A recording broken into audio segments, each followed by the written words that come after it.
नबाबे अपन सिरवा एही रे सुंदर धिया कारण बाबा नबाबे अपन सिरवा एही रे सुंदर धिया कारण बाबा नबाबे अपन सिरवा।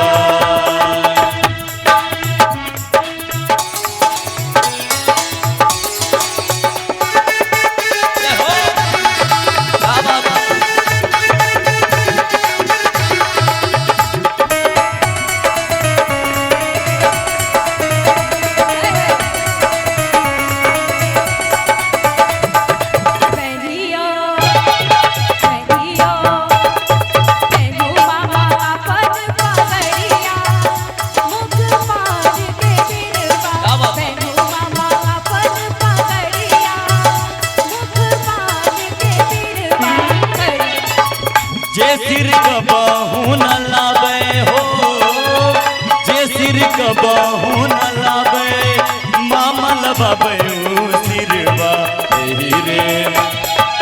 एही रे सुंदर धिया कारण मामा लबावे अपन सिरवा एही रे सुंदर धिया कारण मामा लबावे अपन सिरवा।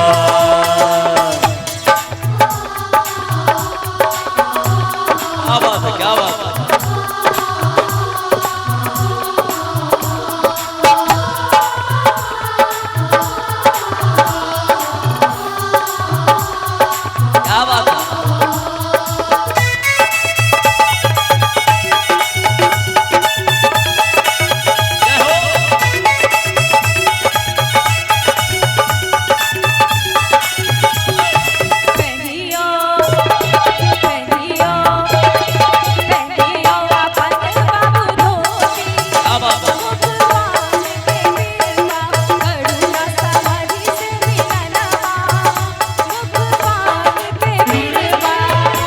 सिर कबहू न लावे हो जे सिर कबहू न लावे चाचा लबावे सिरवा एही रे सुंदर धिया कारण चाचा लबावे अपन सिरवा एही रे सुंदर धिया कारण चाचा लबावे अपन सिरवा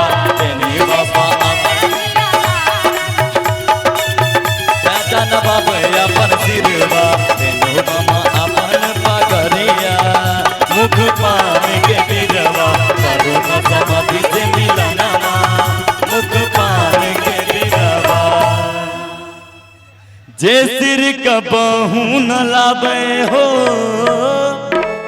बेटी नबाबे सिरवा एही रे सुंदर धिया कारण बाबा नबाबे अपन सिरवा।